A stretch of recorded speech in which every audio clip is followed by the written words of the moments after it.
스마트폰에 정신이 팔린 채 걷는 모습이 마치 좀비 같다고 해서 영미권에서는 스몬비라는 신조어가 만들어졌습니다. 스마트폰 중독과 수면의 관계는 어떨까? 2021년 3월 2일 영국에서 젊은 성인들을 대상으로 실험한 논문 결과가 나왔습니다. 미디언 에이지는 21세입니다. 실험에 참가한 사람의 73%는 여성이고요. 그렇게 18에서 30세의 성인 1043명을 관찰한 결과 스마트폰 중독이 수면의 질을 떨어뜨리는 것으로 나타났습니다. 뻔한 결과죠. 스마트폰 중독이 있는 사람들의 68.7%는 수면의 질이 떨어졌습니다. 반면에 스마트폰 중독이 없는 사람들은 57%만이 수면의 질이 떨어졌습니다. 그리고 39%의 젊은 성인들은 스마트폰 중독 상태라고 합니다. 전체 참가자 1043명 중 아시안이 389명이었습니다. 이 말은 우리 한국인도 참고할 만한 논문이라는 걸 알려줍니다. 물론 영국에서 진행한 실험이기 때문에 화이트가 452명으로 가장 인원수가 많습니다. 해당 실험은 학부생들을 대상으로 진행했나 봅니다. 그래서 참가자 연령대가 젊은 성인들이었던 것이죠. 학부, 패컬티는 생명과학과 의학이 383명으로 가장 많았습니다. 다행히 실험 데이터는 팬데믹 이전에 수집된 데이터입니다. 보편적인 생활 습관이 반영됐다고 볼 수 있습니다. 만약 팬데믹에 수집된 데이터였다면 생활 습관이 바뀌었을지도 모르는 특수한 상황이 반영된 데이터가 됐을 겁니다. 해당 실험은 몇 가지 리미테이션도 있는데요. 해당 실험에서 인과관계를 끌어낼 수는 없다는 것입니다. 상관관계가 있을 뿐이죠. 스마트폰 중독이 수면의 질을 떨어뜨렸다고 해석할 수 없다는 말입니다. 오히려 거꾸로일 수 있습니다. 수면의 질이 떨어져서 스마트폰 중독으로 이어졌을 가능성도 있죠. 예를 들어 밤에 잠이 안 와서 스마트폰을 몇 시간 동안 만지작거리다가 잠드는 경우가 있을 겁니다. 흔히들 이런 경험을 하죠. 이 경우엔 잠이 안 와서 스마트폰 중독으로 넘어가는 경우입니다. 반대로 스마트폰 중독이라서 밤에 잠도 안 자고 스마트폰을 만지작거리다 잠드는 경우도 있을 겁니다. 양쪽 다 가능한 이야기입니다. 그러니까 스마트폰 중독과 수면의 질 저하는 상관관계가 있지만 무엇이 원인인지 특정할 수는 없다는 말입니다. 스마트폰을 오래 사용하는 것은 당연하겠지만 스마트폰 중독과 밀접하게 관련이 있습니다. 무언가를 오래 하면 중독이라 말하죠. 제가 스마트폰 중독 논문을 찾아본 이유는 독립하고 나서부터 압도적으로 스마트폰 사용량이 늘어났기 때문이었습니다. 하루 종일 침대에 누워서 스마트폰만 만지작거렸습니다. 너무 심각해서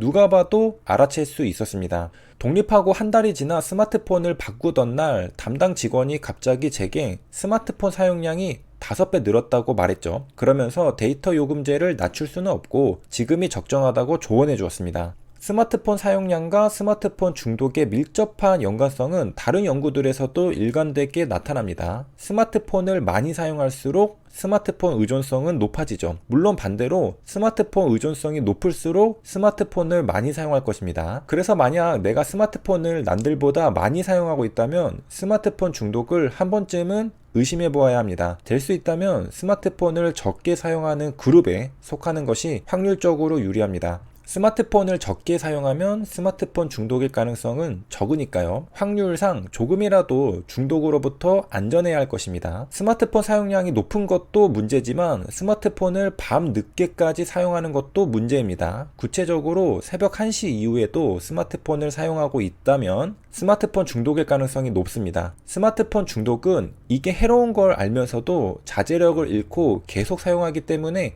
엄연히 중독 증상입니다. 통제력을 잃은 것이죠. 스마트폰을 손에서 내려놓고 생산적인 일을 해야 하지만 그러지 못하죠. 스마트폰을 손에서 내려놓고 잠을 자야 하지만 그러지 못하죠. 악순환이 반복되는 것입니다. 끊을 수가 없는 것이죠. 스마트폰 중독은 이런 점에서 술, 담배, 마약 등과 비슷합니다. 내 삶을 좀먹어 들어가죠. 차이점은 대부분이 스마트폰 중독의 심각성을 인식하지 못하고 있다는 사실입니다. 왜냐? 스마트폰은 일상이거든요. 제가 아이폰으로 바꾸고 나서 마음에 들었던 부분은 집중 모드, 방해 금지 모드 등 스마트폰을 차단하는 편리한 기능들이 들어 있었다는 점이었습니다. 광고 사업을 하는 구글이 애드블록을 제공해 광고를 차단하는 것, 스마트폰을 파는 애플이 스마트폰 사용량을 줄이게 하는 것 등 이러한 점들을 볼 때 이들 기업은 단지 돈을 버는 것 뿐만 아니라 정말로 소비자를 위한다는 생각이 들었습니다. 이렇듯 기업은 사회적인 역할도 가지는 것이죠. 돈만 밝히는 기업은 소비자들에게 미움을 받고 버려질 수 있습니다. 단기적인 이익을 양보하더라도 정말로 소비자를 위하면 장기적으로 더욱 크게 성장할 수 있다고 믿습니다. 소비자들은 현명하거든요. 누가 진정 나를 위하는 기업인지 제품을 쓰다 보면 알게 됩니다. 그런 기업을 응원하는 건 다 같은 마음일 겁니다. 기업의 작은 이득을 위해 소비자를 불편하게 하면 소비자는 결국 떠나게 됩니다. 스마트폰 중독은 심각한 겁니다. 안 좋다는 걸 알아도 지식이 있어도 스마트폰 사용량을 줄일 수 없죠. 마약과 비슷해 보이지 않나요? 그래서 스마트폰 중독도 이제는 정말로 중독의 관점에서 바라봐야 합니다. 알고도 못 끊는 걸 보고 우리는 중독이라 말합니다. 그리고 여타 다른 중독이 그러하듯 스마트폰 중독도 생산성을 감소시키고 학업 성취도 또한 낮춥니다. 스마트폰 중독이 있으면 일도 못하고 공부도 못한다는 뜻입니다. 그러니까 성공하려면 스마트폰 중독을 치료하고 제거해야 합니다. 끊어내야 하죠. 그래야 성공 확률이 올라갑니다. 이제 스스로 나는 스마트폰 중독이 아닌지 점검해봐야 합니다. 지금 이 영상을 보고 스마트폰이 해롭다는 걸 알게 된 다음에도 계속 스마트폰을 하고 있다면 중독일 가능성이 높습니다. 예를 들어 저는 전화통화를 하다 보면 재미있어서 몇 시간 동안 할 때가 있습니다. 이제 끊어야 된다는 걸 알아도 계속 할 때가 있죠. 또 어떤 날에는 유튜브를 계속 볼 때도 있고요. 그런데 이게 지금 내가 스마트폰 중독인가? 전화 중독인가? 아니면 유튜브 중독인가? 헷갈릴 때가 있습니다. 그런데 이건 연구자들도 마찬가지로 헷갈려 합니다. 스마트폰 그 자체에 중독되는 건지